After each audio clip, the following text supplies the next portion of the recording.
Salam saudara yang terkasih dalam Tuhan, kita kembali berjumpa dalam kesempatan yang luar biasa. Dan saat ini kita akan mendengarkan firman Tuhan yang sangat memberkati Anda tentunya.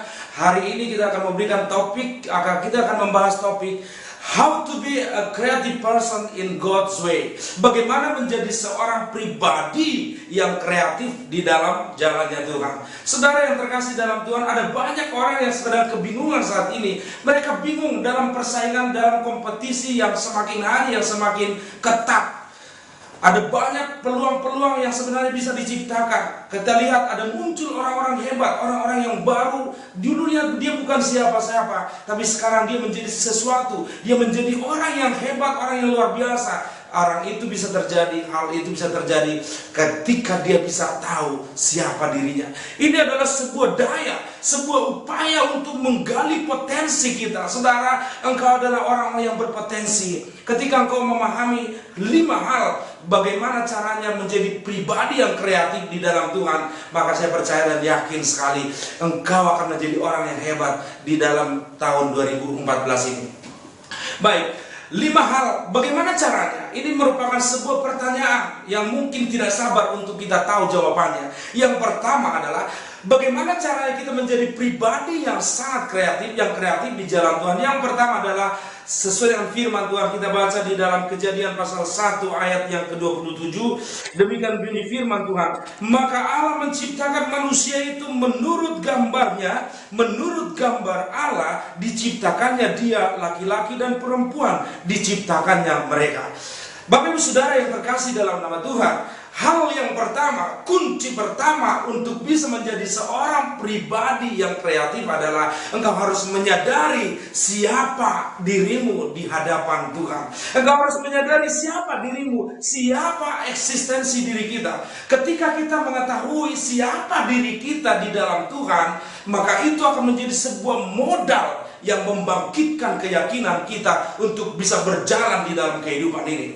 Saudara, ada terlalu banyak iblis membuat kita, memperdaya kita. Iblis sudah sekian lama menipu kita. Kita seringkali dituduh oleh iblis, siapa kamu?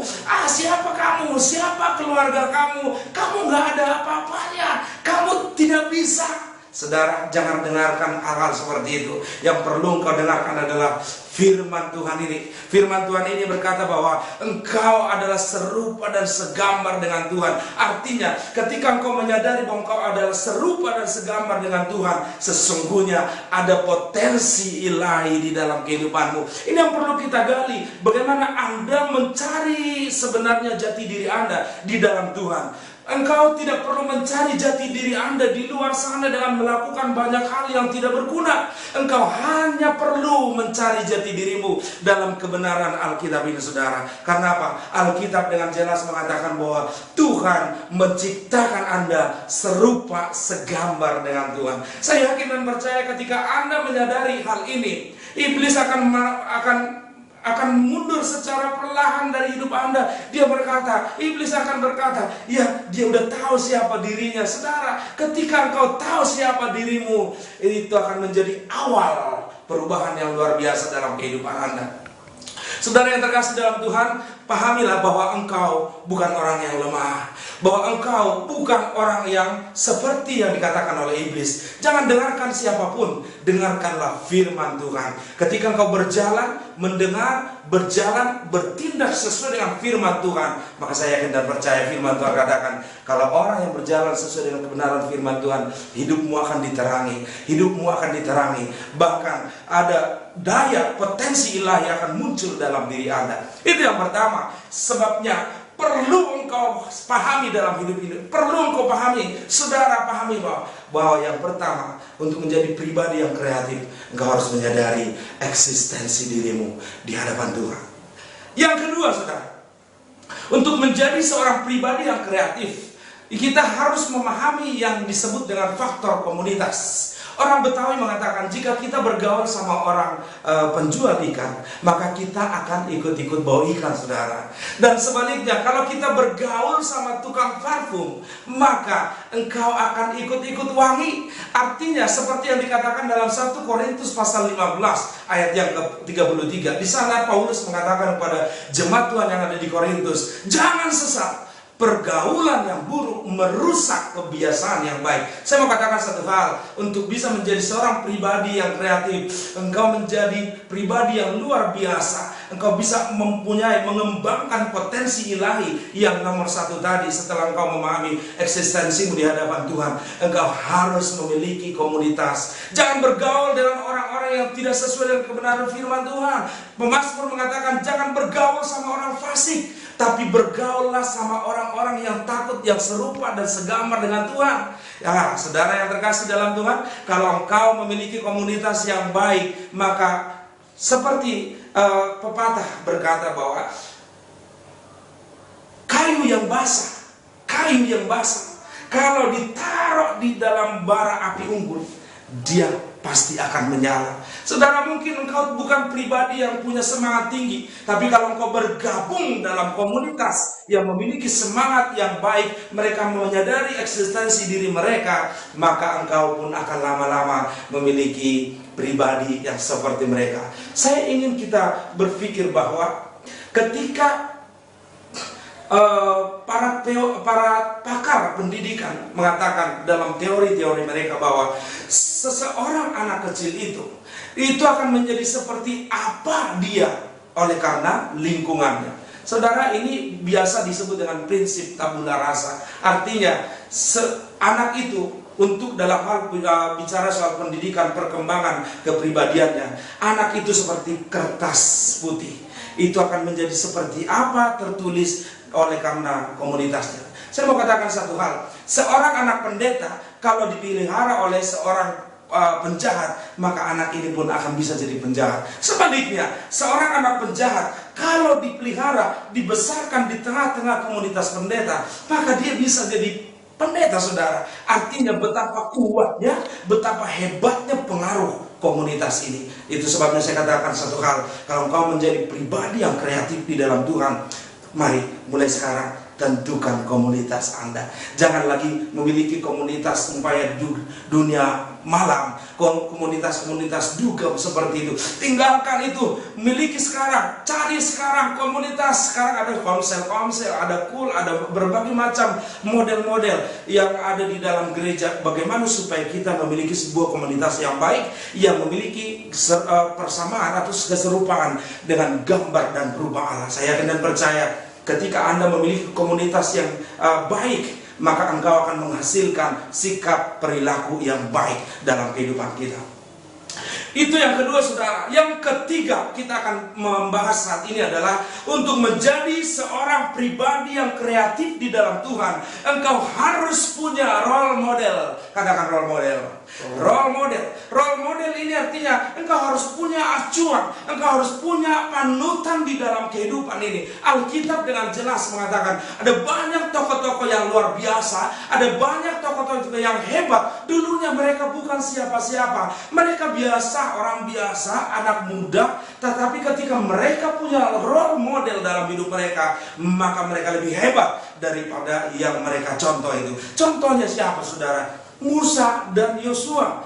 Yosua ini memiliki role model seorang Musa. Musa itu adalah tokoh spektakuler bagi orang Yahudi. Bahkan bukan cuma orang Yahudi, orang Kristen, orang Muslim juga mengenal Musa. Dan apa yang terjadi dengan Yosua? Yosua melakukan hal-hal yang lebih hebat daripada yang dilakukan oleh Musa. Saudara yang terkasih dalam Tuhan, banyak contoh yang ada di dalam Alkitab. Kita bisa lihat contohnya Elia dan Elisa. Elisa adalah bujangnya Elia, saudara. Ketika Elia akan naik ke surga, dia senantiasa mengikuti cara hidupnya Elia diperagakan, cara hidupnya Elia dicontoh oleh Elisa ini. Dan apa yang terjadi? Firman Tuhan katakan bahwa Elisa melakukan mujizat 2 kali lebih hebat, lebih banyak daripada yang dilakukan oleh Elia. Saudara, mungkin engkau mau belajar dengan tokoh-tokoh yang ada, yang real saat ini di dunia kita. Engkau boleh belajar sama Obama. Engkau bisa menjadikan dia sebagai role model dalam hidupmu. Atau kalau kau mau cari contoh role model di Alkitab, mau memiliki role model seperti Yesus, silakan. Ada banyak, pelajari tokoh-tokoh itu, pelajari biografinya, pelajari sikapnya, pelajari kebiasaannya, dan lakukan itu. Maka saya yakin dan percaya apa yang mereka alami, apa yang mereka capai, itu juga engkau akan bisa capai. Haleluya. Itu yang ketiga, saudara. Yang keempat sekarang, mungkin ini sesuatu yang baru buat Anda. Bagaimana supaya kita menjadi pribadi yang kreatif di dalam Tuhan? Engkau harus mau berpikir di luar kotak. Saudara, kalau saja ini sebuah kotak biasa, ini sudah menjadi sesuatu yang reguler. Lakukan sesuatu seperti itu terus, rutinitas. Berpikir dulu di luar kotak itu artinya engkau keluar dari sini dan engkau mencoba sesuatu yang baru.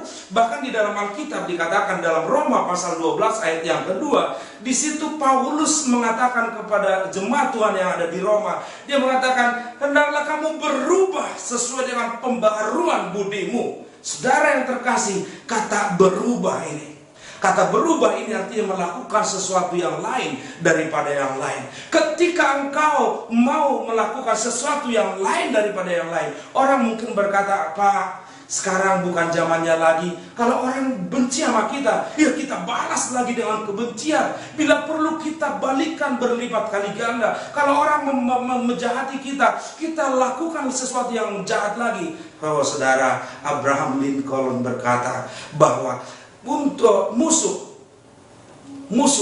Anda punya musuh. Untuk bisa mengalahkan musuh, engkau tidak harus melakukan kekerasan. Lincoln berkata, musuh itu dikalahkan dengan cara jadikan dia menjadi teman yang terbaik, maka dia akan nurut kepada Anda.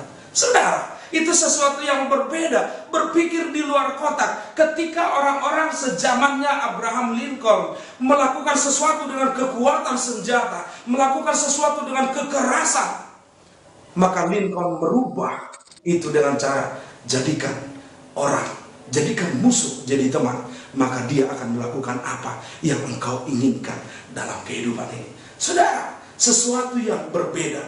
Itulah sebabnya firman Tuhan memberikan kepada kita tuntunan supaya kita berbeda. Janganlah kamu menjadi serupa dengan dunia ini.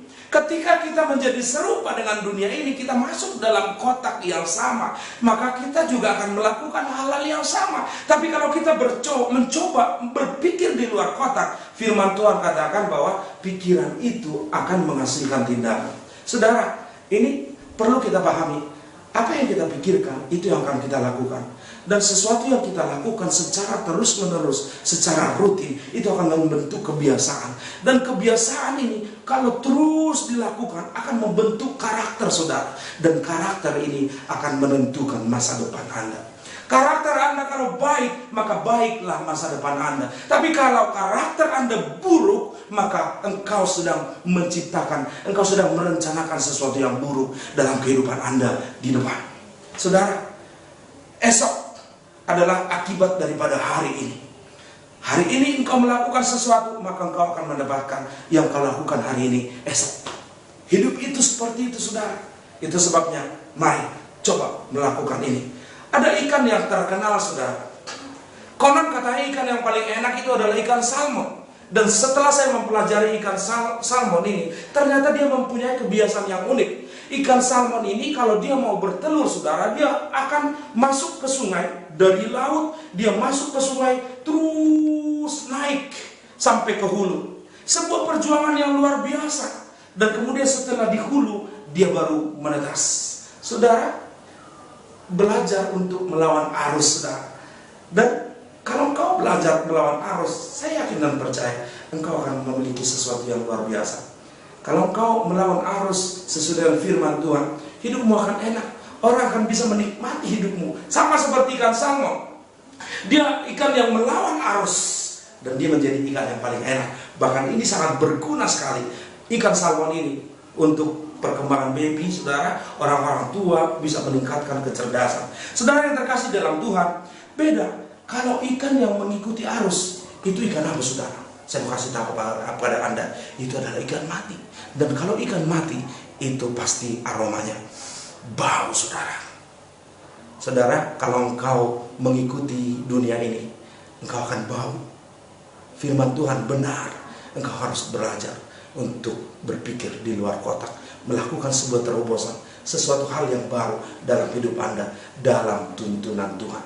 Saudara, itu 4 hal bagaimana menjadi seorang pribadi yang kreatif di dalam Tuhan. Yang terakhir adalah yang terakhir, setelah Anda menyadari eksistensi diri Anda di dalam Tuhan, dan kemudian Anda membentuk komunitas yang sesuai dengan firman Tuhan, dan kemudian yang ketiga, Anda memiliki role model siapa saja, bisa gembala Anda, bisa tokoh Alkitab, dan bisa juga tokoh-tokoh yang lain yang positif. Dan yang keempat, Anda sudah berpikir di luar kotak. Maka yang kelima yang harus Anda lakukan adalah berani mencoba dan jangan menyerah. Katakan bersama saya, berani mencoba dan jangan menyerah. Saudara, apapun yang Anda pahami, kalau Anda tidak pernah mencoba, maka itu sebuah teori kosong, saudara. Yang perlu adalah ketika engkau menyadari dan memahami keberadaan Anda dalam sesuai dengan firman Tuhan, Anda harus praktekkan. Katakan praktekkan. Praktek, saudara. Kekristenan itu bukan teori, tetapi praktek pengalaman, saudara. Nah, saya memiliki satu contoh yang sangat luar biasa dan mengesankan di dalam hati saya. Anda pasti pernah mendengar namanya Sir Winston Spencer Leonard Churchill, yang sering kita kenal dengan istilah Winston Churchill. Ya, saudara, ini suatu ketika dia dipanggil untuk memberikan sebuah orasi ilmiah di Cambridge University. Dan ketika dia menyampaikan orasi ilmiahnya, ini orasi ilmiah yang mungkin paling aneh sejagat sedunia, saudara. Dia cuma mengatakan beberapa kalimat di dalam orasinya, dan dia cuma berkata, "Ladies and gentlemen, right now I say to you, don't give up. Again I say to you, don't give up. I say to you one thing, saudara, don't give up." Dan apa yang terjadi? Itu terus diulang-ulang. Don't give up, don't give up, don't give up. Dia hanya memberikan orasi ilmiahnya itu selama 10 menit, saudara. Dan kata-katanya dia berkata, "I say to you, don't give up." Dan kemudian kata-kata ini terus dia katakan, "Don't give up, don't give up, don't give up." Kata-kata ini menghunjam dalam satu mahasiswi di situ. Dan kemudian ini yang kita kenal dengan yang belakangan ini, beberapa tahun yang lampau dia sudah meninggal. Dia dikenal dengan nama julukan The Iron Lady.